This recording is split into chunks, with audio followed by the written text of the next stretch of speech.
Hi, I'm David Coit from Rutgers University, and welcome from beautiful Rutgers University. I think everyone listening knows I would much rather be in Xi'an, China right now, but that's not possible. So hello to all my friends, colleagues. Hope to see you next year. My talk today is on two-stage degradation models. Now, as I say, I'm from Rutgers. I'm hoping most everyone there knows what Rutgers is, but I'm sure some don't. So just very quickly, we're a large state university in the state of New Jersey. You can see in the map of the USA, New Jersey is circled in red, and then on the other map, it's the state in yellow. So Rutgers is one of the oldest universities in the United States. We were formed in 1766, and our country, USA, was formed in 1776, so we're actually 10 years older.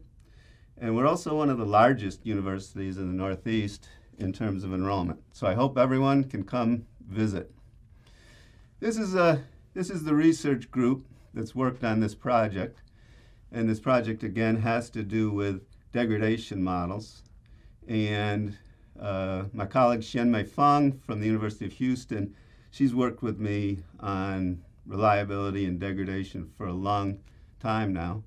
And you see Zhou, who just recently moved back to China after getting his PhD at Rutgers to begin his career as a professor at Nanjing University of Science and Technology. And you also see my friend and colleague Hani Nassif from civil engineering. And you see a pretty recent picture of my research group. That picture was taken in February, before I had my beard and before the world changed. This is my presentation today. We'll be talking about degradation models. We'll be talking about two-stage degradation models. And then finally, we'll be talking about some forecasting. First, some background on degradation. Now, many different types of degradation. And what do I mean by degradation? Some physical process that is getting worse, and the performance is deteriorating in a predictable way. An example would be corrosion. And here you see obvious examples of a car engine subject to corrosion. Now here's another example. I'm going to talk about this example a lot in today's presentation. Those metal bars, those are called rebars. They're made out of steel. And the rebars are used in reinforced concrete to make bridges more reliable. The picture on the right, you see the civil engineering lab, and that's Zhanhang, who finished his master's degree at Rutgers and is now a new PhD student who was a graduate of UESTC in Chengdu, China. So corrosion, another example. Concrete degradation and cracking. That's yet another example. Metal fatigue is another example of what we mean by degradation. Performance is deteriorating in a predictable, observable way. Here's an example of this type of degradation.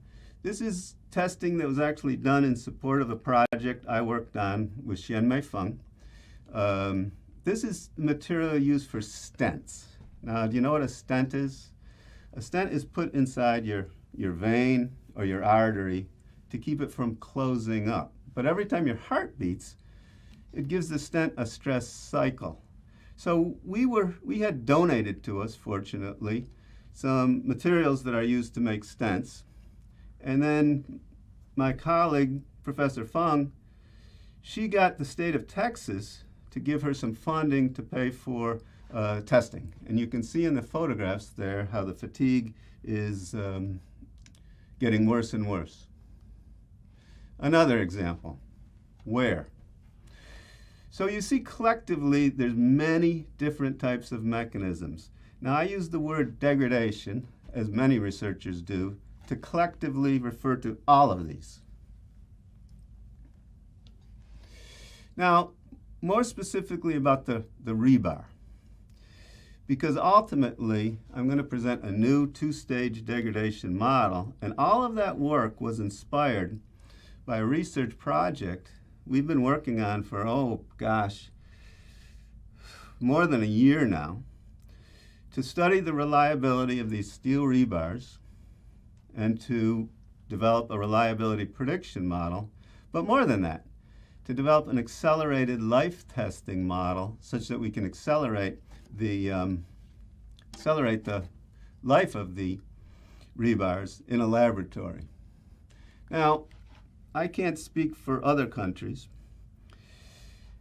and I even can't speak for other states in this country, but in the state of New Jersey, where I live, there's many, many old bridges, and they're deteriorating. And some of them are in very poor condition. And in fact, some of them are not safe to drive in. You can see some photographs down at the bottom on the lower left and the lower center. Those are two bridges in New Jersey that are deemed to be unsafe. And then the lower right, that's actually Florida, where a bridge collapsed. So bridge reliability is certainly an important topic, one that should be of interest to everyone. So how do you make a more reliable bridge? Well, first, you need to study how they fail. So this would be example. First, cracks form. Cracks form in the concrete. And keep in mind, bridges, of course, are outside, of course, and there's contamination, whether it be from the rain, whether it be from perhaps pollution, or in New Jersey, which is a northern state, when it snows in the winter, they put salt on the roads to melt the snow, but it also damages the bridges. So cracks form, which allows the contamination to get into the bridges. And we'll talk about steel rebars in a minute, but the steel rebars are inside, they're encased in the concrete, and until a crack forms, they're not going to have much serious corrosion or degradation. But then once the crack forms, it will begin to have some degradation. And you can see the pictures here. Small crack forms, contamination and degradation start, and then the bridge starts to deteriorate and becomes unsafe. So how do you make more reliable bridges?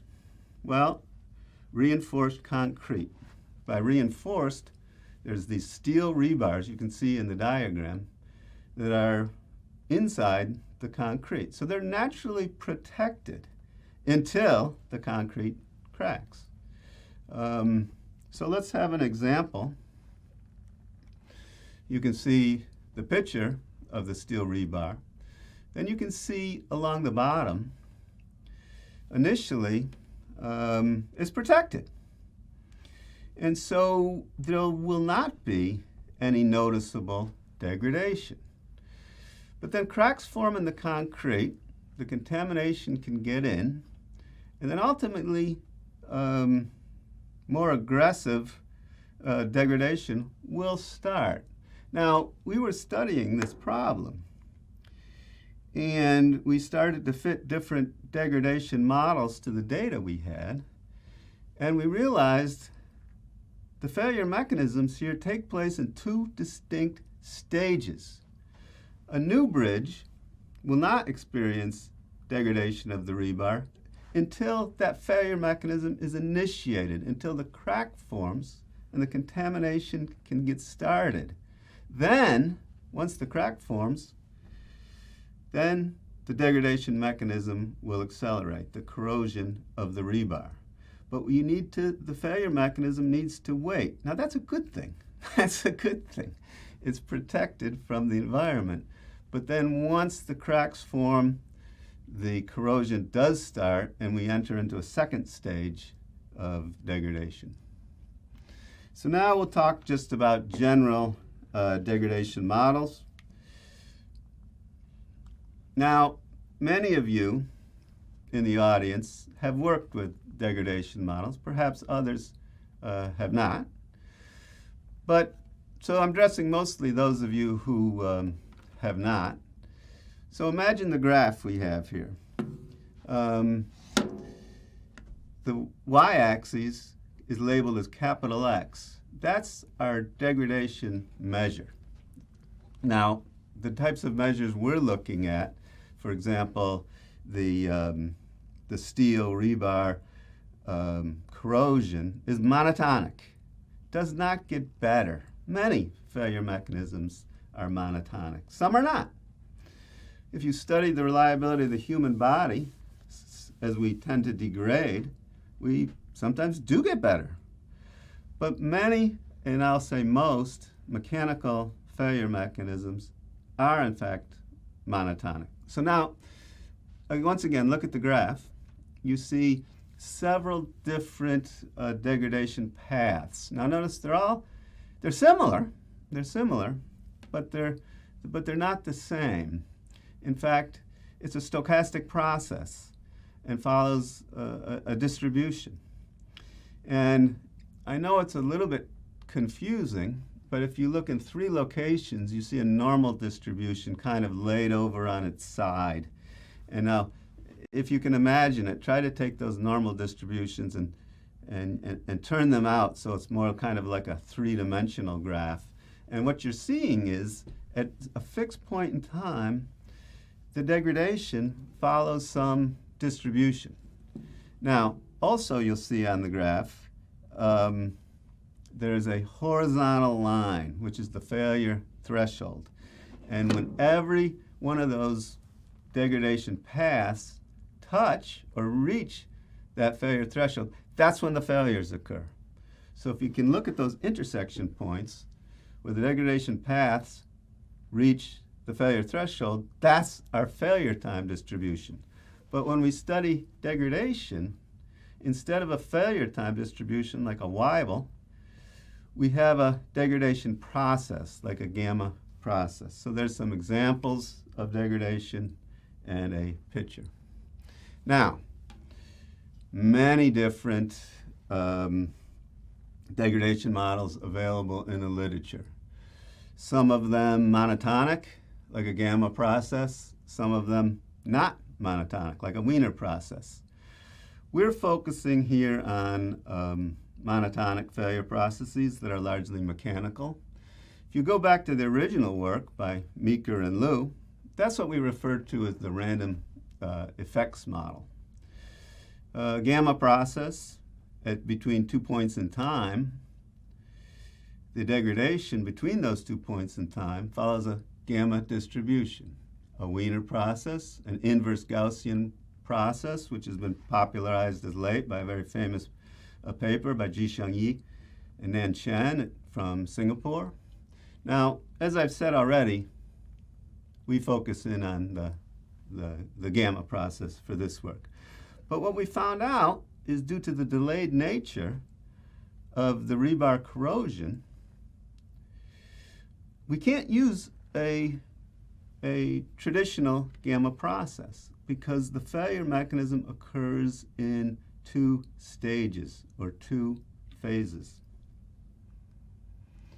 So next we'll talk about 2-stage degradation models. So what do we mean? You see the graph there. You see the 2 different lines. Those are just two possibles, and those would be the expected value of the degradation, so it doesn't show the variation around those. But we see that it starts at one level, and then there's a switching point or an alarm threshold. Now, it could be when the degradation reaches the alarm threshold, that's when it shifts. Or there could be a first hitting time, which is labeled on the graph. But either way, you see the degradation proceeds at one rate, and then there's a shift. And now there might be 2 shifts. It might be a multi-stage degradation. Often, two stages, but it could be multi-stage, certainly. Now, when I started on this research project, which was fall of last year, I didn't know what to expect, and in fact, I didn't even realize this failure process would be in two stages. So my students, I told them to research, see what other good work had been done on degradation and had been done on two-stage degradation. Well, it turns out some of the very best work that has been done on two-stage degradation has been from China, from Beijing Institute of Technology, Professor Lirong Tui, his students, Xing'an Shi, and Xingli Dong, if I said that right. They've been doing some of the very best work, and in fact, this table I have here has been kind of adapted from some of Professor Tui's papers.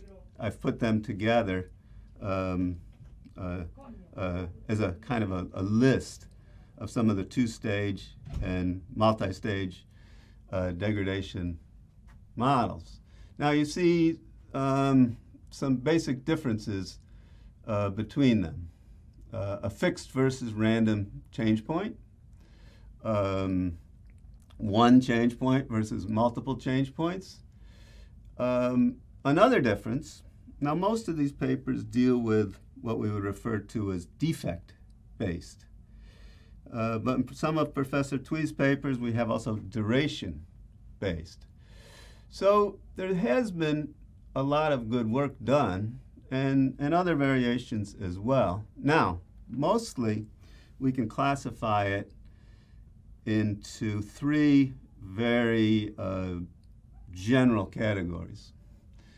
One, regression models. We simply fit a regression relationship to the first stage and then to the second stage. But you see some of the top researchers have proposed models, including Nagi Gabriel from Georgia Tech, Paul Quam from Georgia Tech.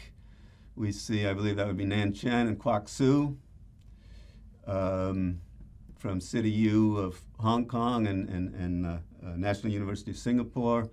But so that's the first category, regression models. Now, a second category would be the hazard rate models. Now here, a hazard rate, and that is the term I use too. Some people might say an instantaneous failure rate or a hazard function, or some people just say failure rate, although I don't like that term myself. But the hazard rate starts,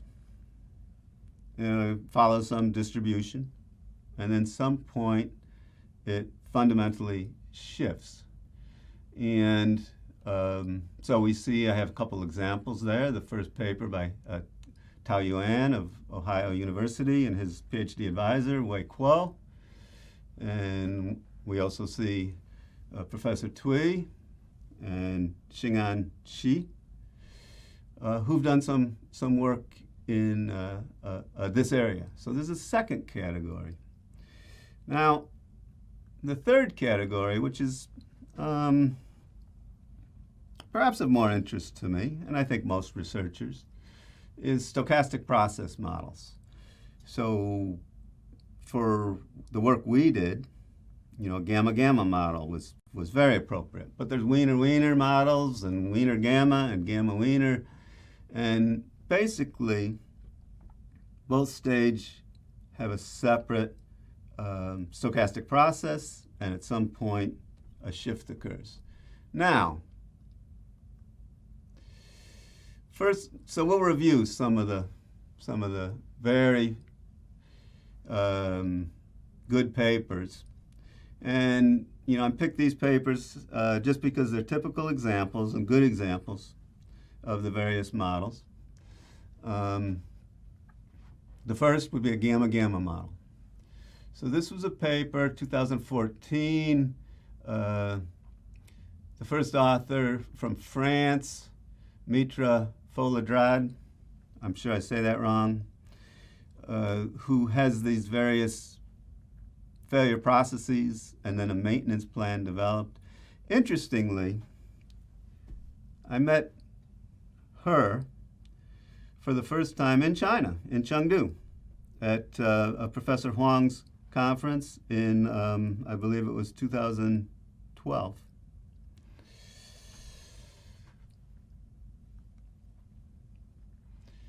Next, a Wiener degradation model. So this would be a Wiener process, so not monotonic, but then shifting to another Wiener process, also not monotonic. And so we have the two processes, and this is written by some important researchers, but the third researcher, or the third author, is my former student, Tongdan Jian, who is now, as many of you know, who's done lots of good work in this area. And because I'm giving this talk in China, in Xi'an, I also identified one of Professor Tui's papers with, I believe, the first author, and I do my best with Chinese names, but Xinglai Dong is another important paper, and this kind of shows several different models: a Wiener gamma, a gamma gamma, and I believe this is one of the papers that introduces this concept of a duration-based failure. Now, lots of good models, lots of appropriate models. Is there a need for another model? Well, I'm not sure, but I'm going to show you the one we developed, and I'm going to explain to you why we thought there was, in fact, a need for a new model. Our new model is a blend, in a sense, between the hazard rate, two-stage, and the stochastic process, two-stage.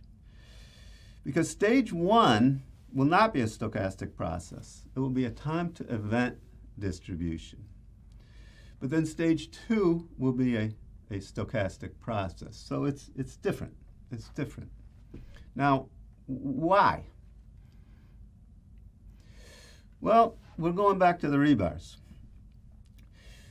We notice in the rebars, now the rebars, keep in mind, they're in concrete. They go outside, but in the Northeast, in the United States, we have a harsh environment. Snow, and then of course, as I said, there's salt put on the roads, and there's other forms of contamination. And the rain, and there's acid in the rain. So even rain itself will form contamination. And so therefore, if you look at this graph, there's a delay. That's a good thing. That's a good thing. We don't want the corrosion to start right away. We want there to be a delay. Now, our task on this research project was to study these steel rebars, but to those of you who know me, which I hope is some in the audience, know I'm always looking to advance the science. I always say, so I ask my students, is this experience, does this happen often? Not just in this product, but in many products. And after doing some research, they say yes, and it's not unusual at all. In fact, the manufacturers want to protect those items that are going to degrade. So there may be a conformal coating on a printed circuit card, or there may be some sort of coating, like on the underneath of your car, to prevent the rust from forming. In fact, many, maybe even most products that are known to degrade, there's some sort of protection or a design to delay those mechanisms. So it's very common. Now, there's already current models, as I reviewed. So the issue is what's going on in phase one, or stage one. Is there some low-level degradation taking place? Often, yes. But really, what's going on is we're waiting for stage two, where the aggressive corrosion or the aggressive degradation starts. And so the issue comes, how long do we wait? How long can we wait until that takes place. And so my way of thinking is that time period where we shift from stage 1 to stage 2, stage 1 may have some low-level degradation, and in fact the rebars will, but it's really, in this instance, a time to event. Notice I say time to event, not time to failure, because it's not failing. It's the time at which we shift from stage 1 to stage 2. So imagine this graph. We see the alarm threshold and the failure threshold. And so you do see some low-level degradation taking place. So you could argue, let's use one of the existing models. But we argued, although that may work, what we're really doing is waiting. We're waiting for this transition from stage 1 to stage 2. And we can look at the data and fit that transition time to a distribution. So for us, stage 1, we model with an event distribution. So be careful my words. Not a failure distribution, event distribution. And we model it with a Weibull distribution. Why? Well, as I think most of us know, the Weibull distribution is very flexible, can have many different shapes. Now, I'm introducing some notation right now. Vector U1. What is vector U1? Vector U1 are a vector of stress variables which will influence stage 1. Why is that important? Well, many items that we study have long lives. Now you might say, if it's a long life, why is the reliability so critical? Well, it is, as we all know, because we're studying important things. And if we could accelerate stage 1, but accelerate it in a mathematically predictable way, that would be beneficial. So we have vector a U1. So we have a Weibull distribution with a shape parameter of beta, a scale parameter of eta, but eta is a function of this vector U1. Now, someone in the audience could ask, well, why isn't beta a function of U1? Well, it could be.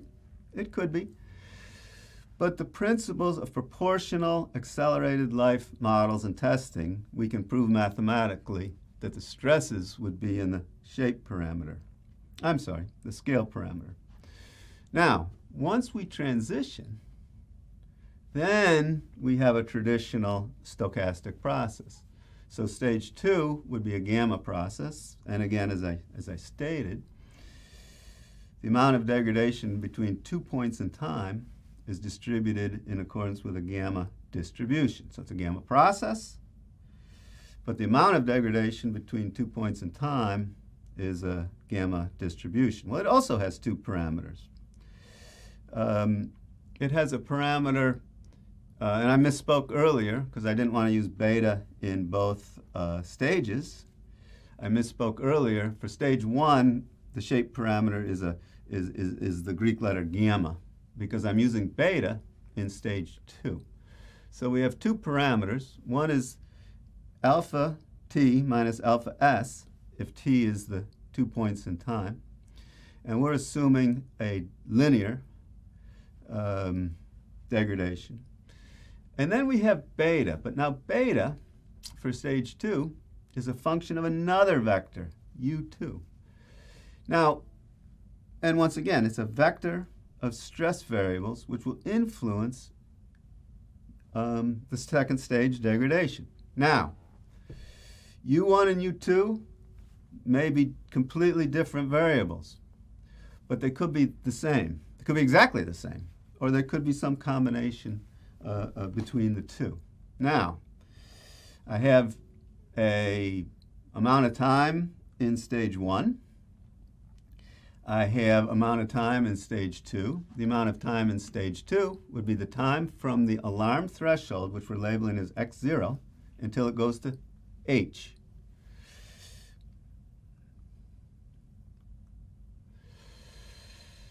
So the failure time for the whole item, given both stages, is T1 plus T2. T1's a random variable, Weibull distribution. Now T2 is based on that stochastic process, that gamma process. So it's the random amount of time to go from x0, the alarm threshold, to the failure threshold, which we're labeling here as H. Now let's review this in more detail. So stage one, and we're going to use these equations later. Now, stage one is a Weibull distribution. But it's a Weibull distribution where the scale parameter is a function of this vector u1. Shape parameter I labeled as gamma here to distinguish it from beta for the stage two. Now I'm just showing there, and if you hopefully know those equations. If not, you can look them up. But that's the probability density function for a Weibull and the cumulative distribution function for the Weibull. Now I'm going to use that equation later, so keep it in mind. Keep it in mind. But we notice they're both a function of this vector u1. Now, stage two.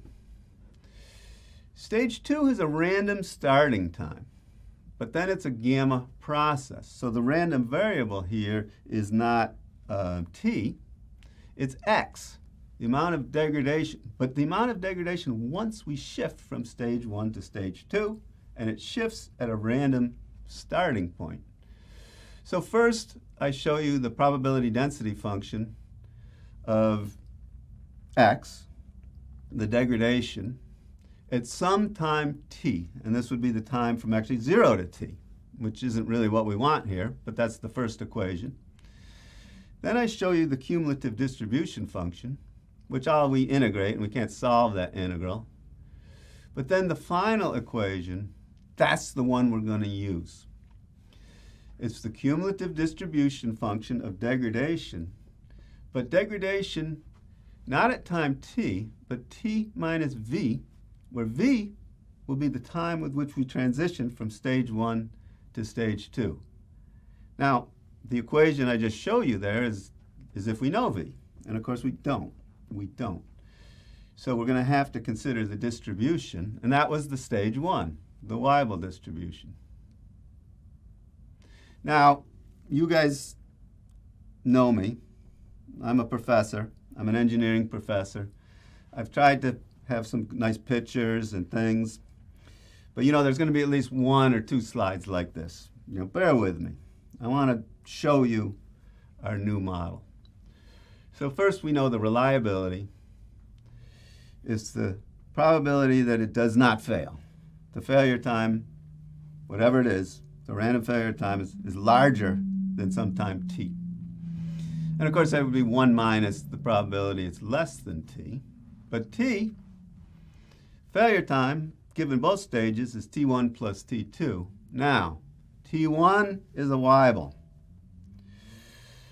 So I can create this convolution integral. I can put t1, and I can integrate over possible values of t1. And there you see in the equation I show you there, the probability density function for this transition time as a function of vector u1.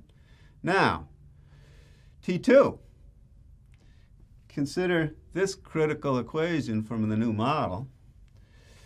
It's the probability that t2 is less than this t minus v is the probability that the degradation x is higher than h. Hence, if failure occurred between t minus v, the degradation has to be higher, well actually h minus x0, given it started at x0. So I can take that one in the red box, substitute it in, and then finally I get my reliability equation. That's in a paper that's under review right now at IEEE Transactions on reliability. If any of the reviewers are in the audience right now, recommend accept. It's a good paper.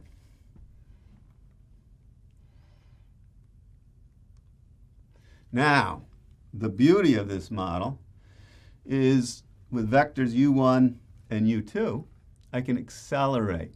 I can change vector u1 and accelerate phase 1 or stage 1. That's often what we want to do.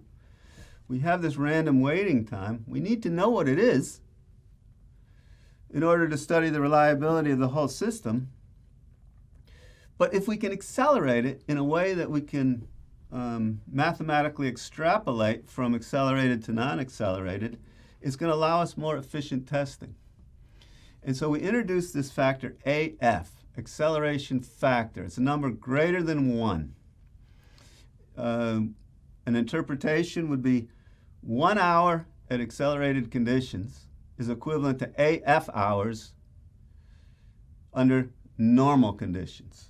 So if AF is a high number, that means I can very quickly conduct the testing. However, let's be realistic. If it's a high number, often the extrapolation isn't as good. So on the graphs, we can see on the first graph in the upper left, I'm accelerating stage 1. Then I'm accelerating stage 2 in the next graph, and finally, both of them. Well, how am I going to get AF? Well, it's the ratio of the expected time to failure at the normal stress to the high stress. Well, I can work that out. I first developed separate acceleration factors for stage 1 and stage 2. And I know stage 1 is a Weibull, and so I know the expected time. And stage 2 is a gamma. It's a little more difficult, but I can determine the expected time to go from the alarm threshold at x0 to h. And in fact, I can determine this AF. And then you see the model on the right, where I have terms P1 and P2, and they're simple. It's just P1 is the ratio, the proportion of time before failure in stage 1. P2 is the amount of time in stage 2 before failure. Okay, let's do an example. For once, we had lots of data. I know some of you have read my papers, and I present theoretical models, conceptual models, and often there's questions, where do I get the model parameters? And I do my best to answer that. This is one instance where we had lots of data. Rutgers University, Civil Engineering Department, had been given funding to conduct testing on new materials, new steel rebar materials, which is why I was involved. Because the testing had several purposes. One was to test some of these new materials, which are more expensive, and so therefore there's some backlash. They don't want to necessarily use them because they're more expensive. But if they're more reliable, then they do want to use them. And then also, how can I accelerate in the laboratory and then make judgments over something like a bridge where we want to use for 30, 40 years? So we had a test lab, and now what were some of the conditions we tested over? 2 types of concrete, 4 different steel materials or coatings for the rebars themselves, 2 different chloride levels, which is to simulate the contaminated environment or corrosive environment once it goes outside. Then the issue of pre-cracking. Now, a new bridge hopefully does not have any cracks, although concrete is likely to have some little cracks. But then as the cracks grow, there's the potential for corrosion, and then as the cracks get larger, more potential, and that's when we transition from stage 1 to stage 2. Now, the idea was, the proposal was by my colleague, Professor Nassif, what if we pre-crack it? What if we take some samples and have cracks before we get started? Some without cracks, but some, and then look at the degradation and see if we can correlate them between. And if we can pre-crack, get our data, and extrapolate to an uncracked new bridge. And really, by pre-cracking, we can get to stage 2 quicker. But do so in a way that we can mathematically relate our results to actually fielded conditions. So here's our testing. I guess I said most of this, but we have different crack sizes. We had 4 different pre-crack sizes as well as those with no cracks. We did every combination. We had 2 different crack widths, 2 different crack depths. We had 4 types of rebars: black steel, epoxy-coated steel, stainless steel, and MMFX. MMFX is the most expensive but believed to be the most reliable material. We were able to measure the corrosion, and it's a voltage difference. Now, we tested, I wasn't involved the whole time, for 33 months. So we had many test samples and for almost 3 years of data. And you see some of the test samples above, and when we do that, the new rebars get corroded, as you can see in the picture. Here's the process. We artificially cracked, and how did we do that? We took a little piece of steel with different depth and width and inserted it in when we constructed the test sample. Again, I didn't do it.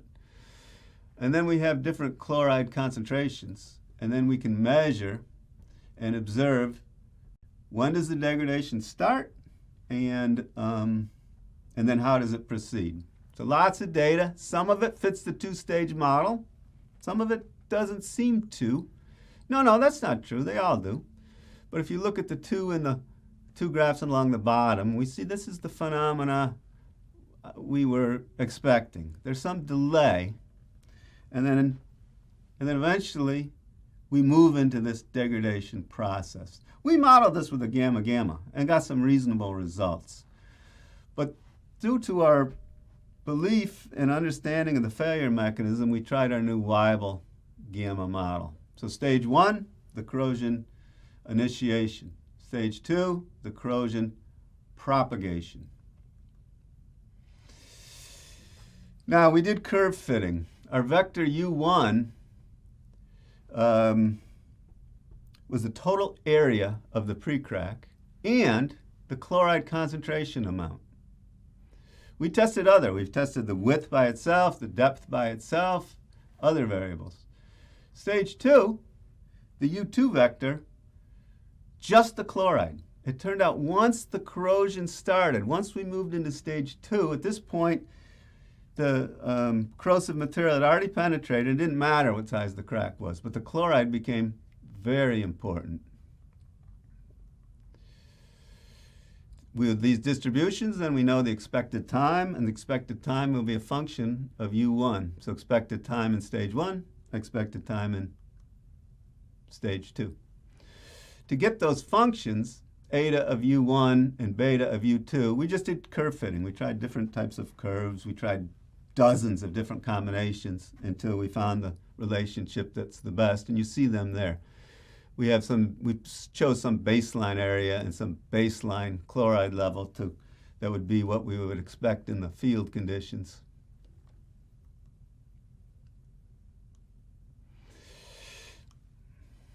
So we fit everything together. I know it's a complicated model, but I think it's a good model. I think it's a good model, and I think for many failure mechanisms, it is an appropriate model. So we use maximum likelihood methods. I'll be glad to share with anyone how we did that, but we simply set up likelihood functions. We did a nonlinear search to get the parameters that would maximize that likelihood function. And we did some testing of significance. You see sometimes there is no for certain material.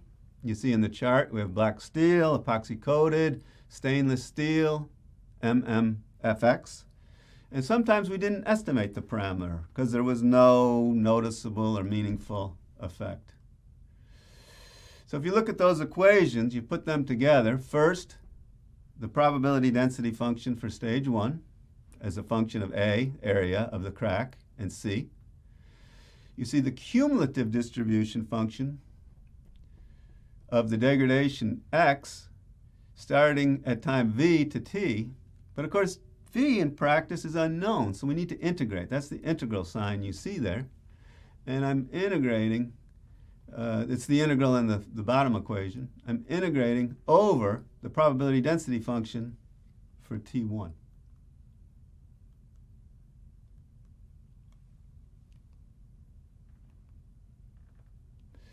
And so we have our reliability functions for each of these materials. We see some interesting thing here. First, please notice, if you haven't, the x-axes, or I should say the t-axes, they're different. MMFX is much more reliable than the black steel. And we see, though, the MMFX is much more reliable, but at some point, the lines are very different based on chloride level. Black steel, much less reliable, but still you see when A, and keep in mind A only influences stage 1, and C, increase, the reliability decreases. Here's our acceleration factor graph. It looks linear, but it's actually not, although it's close. It's close. This is for, I forget what material. Oh, this is for MMFX. It's much more reliable, harder to accelerate, but also more important.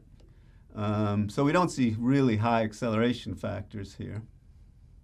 Now, in the final several minutes, and I'm going to finish quickly, so I won't have time for all these slides, we have a good reliability model, but it's not good at forecasting. Not good at forecasting the next increment of time. So very quickly, we use an autoregressive model, we use a neural network, and we use a more sophisticated machine learning. Now I'm going to go quickly here because I suspect Professor Huang is serving coffee or some treats, and so people will need to get to him. So we had data. With the autoregressive and neural network, we use the final 3 months or the final 5 months to predict the next month and finally predict ahead even more. The autoregressive model, we have a regression model. We have the regression model of the current prediction versus the previous 3 or 5 months. It's not a classical autoregressive because we made it a function of C and A. But let's get to the result. It looks like we have some pretty good fit. But what you'll see here is sometimes we overestimate, that's the blue, and sometimes we underestimate. Overall, pretty good. Now, let me go more quickly. We have a neural network. We train the neural network. Traditional backpropagation, nothing too fancy here. And we use this predict. We use months 1 through 28 as our data set. 85% for training, 15% for testing, and then we wanted to predict the final 5 months. And pretty good. Pretty good. Pretty good. And then we used the more sophisticated radial basis neural network and even got better fit. Now, and trained faster. Let me finish. First off, my most important conclusion is I hope you enjoyed my talk, and I hope next year you'll see me in China. I sure hope so. But I'll simply conclude. We have a new model. It seems to work very well. We call it a Weibull gamma model. We studied this rebar. And if you have questions, normally at this point I would ask the audience for questions. I can't do that. Please send me an email. And at that point, I'm going to conclude my talk. I'll say goodbye. I hope you enjoy the conference. Once again, I wish I was there. And thank you to Professor Huang for always hosting the greatest event. I enjoy every time I've attended this conference. Thank you very much. Hope to see you soon.